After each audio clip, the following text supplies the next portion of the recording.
ನಾವು ಪ್ರತಿ ವರ್ಷ ಬೆಳಗಾವಿಯಲ್ಲಿ ಇರ್ತಕ್ಕಂಥ ಅಧಿವೇಶನದಲ್ಲಿ ಬಂದಿರ್ತಾರೆ.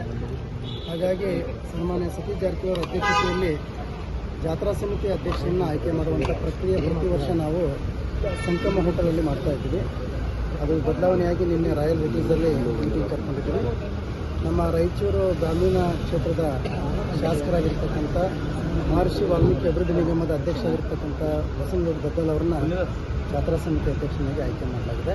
ಅದರ ನಿಮಿತ್ತ ಮೀಟಿಂಗ್ ಕರ್ಕೊಂಡು ಈಗ ಸಮುದಾಯದ 2 ಸಚಿವ ಸ್ಥಾನಗಳನ್ನು ನಿಮ್ಮ ಸಮುದಾಯಕ್ಕೆ ಕೊಡಬೇಕು ಅನ್ನೋ ಕೂಗು ಮತ್ತೆ ಚರ್ಚೆ ಕೂಡ ಕೇಳಿ ಬರ್ತಾ ಇದೆ. ಅದ್ರ ಬಗ್ಗೆ ಮಧ್ಯಾಹ್ನ 1:15ಗೆ ಗೌರವಾನ್ವಿತ ಸನ್ಮಾನ್ಯ ಮುಖ್ಯಮಂತ್ರಿಗಳನ್ನ ಭೇಟಿ ಮಾಡಕ್ಕೆ ಹೊಂಟಿದ್ದೀವಿ. ಜಾತ್ರೆಗೆ ಇನ್ವೈಟ್ ಮಾಡಕ್ಕೆ ಹೊಂಟಿದ್ದೀವಿ. ಆ ಸಂದರ್ಭದಲ್ಲಿ ಈ ವಿಷಯನೂ ಕೂಡ ಸಾಹೇಬ್ರ ಗಮನಕ್ಕೆ ಬರ್ತಾ ಇದೆ. ಒಂದು ಸಭೆ ನಡೆದಿದ್ದು ಸತೀಶ್ ಜಾರಕಿಹೊಳಿನ ಸಿಎಂ ಮಾಡೋಕ್ಕೆ ಅಂತ ಒಂದು ಕೂಗು ಕೂಡ ಕೇಳಿ ಬರ್ತಾ ಇದೆ. ಅದರ ಹೊರತಾಗಿ ಸಿಎಂ ಸಿದ್ದರಾಮಯ್ಯ ಅವರಿಗೆ ಬಲ ತುಂಬೋಕೆ ಅಂದ್ರೆ ಬದಲಾವಣೆ ವಿಚಾರ ಬೇಡ, ಸಿದ್ದರಾಮಯ್ಯ ಅವರನ್ನು ಮುಂದುವರಿಸಬೇಕು ಅನ್ನೋ ನಿಟ್ಟಿನಲ್ಲಿ ಕೂಡ ವಾಲ್ಮೀಕಿ ಸಮಾಜ ಶಾಸಕರು ಸಭೆ ಸೇರಿದ್ರು ಅಂತ ಚರ್ಚೆ ಆಗ್ತಾ ಇದೆ. ಇಲ್ಲ, ಆ ಥರದ ಸಭೆ ನಡೆದಿಲ್ಲ. ನಿನ್ನೆ ನಡೆದಿರ್ತಕ್ಕಂಥದ್ದು ನಿನ್ನೆ ನಮ್ಮ ಸಮುದಾಯದ ಜಾತ್ರಾ ಮಹೋತ್ಸವ ಪ್ರತಿ ವರ್ಷ ಏನು ಮಾಡ್ತಾ ಇದ್ದೀವಿ.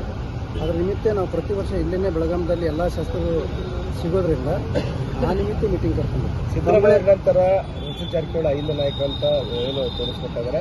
ಈ ನಿಟ್ಟಿನಲ್ಲಿ ಸತೀಶ್ ಜಾರಕಿಹೊಳಿ ಸಿಎಂ ಆಗಬೇಕು ಅನ್ನೋದು ನಿಮ್ಮ ಗಮನವಿದೆಯಾ? ನಾವು ನಮ್ಮ ಮಾಧ್ಯಮದ ಮೂಲಕ ಅನೇಕ ಬಾರಿ ನಾವು ಹೇಳಿಕೆಯನ್ನು ಕೊಟ್ಟಿದ್ದೀವಿ. ಬಹುತೇಕ ಸಿದ್ದರಾಮಯ್ಯ ಸಾಹೇಬರು ಅವರು ಮುಂದುವರೆದರೆ ನಿಮ್ಮದೇನೂ ಅಭ್ಯಂತರ ಇಲ್ಲ. ಅಕಸ್ಮಾತ್ ಬದಲಾವಣೆ ಮಾಡುವಂಥ ಸಂದರ್ಭ ಬಂದರೆ ನಮ್ಮ ದಲಿತರನ್ನ ಯಾರಾದರೂ ಒಬ್ಬರು ಸಿಎಂ ಮಾಡಬೇಕು ಅನ್ನುವಂಥದ್ದು ನಾವು ಅನೇಕ ಬಾರಿ ಹೈಕಮಾಂಡ್ಗೆ ಯಾರ್ಯಾರನ್ನು ಮಾಡಬೇಕು ಅಂತ ಭಾಳ ಜನ ಇದ್ದಾರೆ. ನನ್ನ ಅದು ಹೇಳಿ ಸರ್, ಕಂಟಿನ್ಯೂ 4-5 ಜನ ಇದ್ದಾರೆ. ಯಾರಾದರೂ ಸ್ವಲ್ಪ ನೀವೇನು ಹೇಳ್ತೀರಿ? ಸಿಎಂ ಸಿದ್ದರಾಮಯ್ಯ ಅವರು ಸಿಎಂ ಆಗಿ ಮುಂದುವರೆದ್ರೆ ಏನೂ ತಕರಾರಿಲ್ಲ. ಒಂದು ವೇಳೆ ಬದಲಾವಣೆ ಆದರೆ ದಲಿತರು ಅಥವಾ ಸತೀಶ್ ಜಾರಕಿಹೊಳಿ ಅವರು ಆಗಬೇಕಂತೀರ?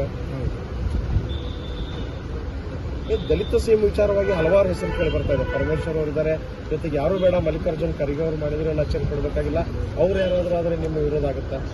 ಖರ್ಗೆ ಸಾಹೇಬರಾದರೂ ಸಂತೋಷ, ಡಾಕ್ಟರ್ ಜಿ ಪರಮೇಶ್ವರ ಸಾಹೇಬರಾದರೂ ಸಂತೋಷ, ಮುನಿಯಪ್ಪ ಸಾಹೇಬರಾದರೂ ಸಂತೋಷ, ಮಹದೇವಪ್ಪರಾದರೂ ಸಂತೋಷ, ಜಾರಕಿಹೊಳಿ ಅವರು ಸಂತೋಷ, ಸತೀಶ್ ಜಾರಕಿಹೊಳಿ ಅವರು ಸಂತೋಷ.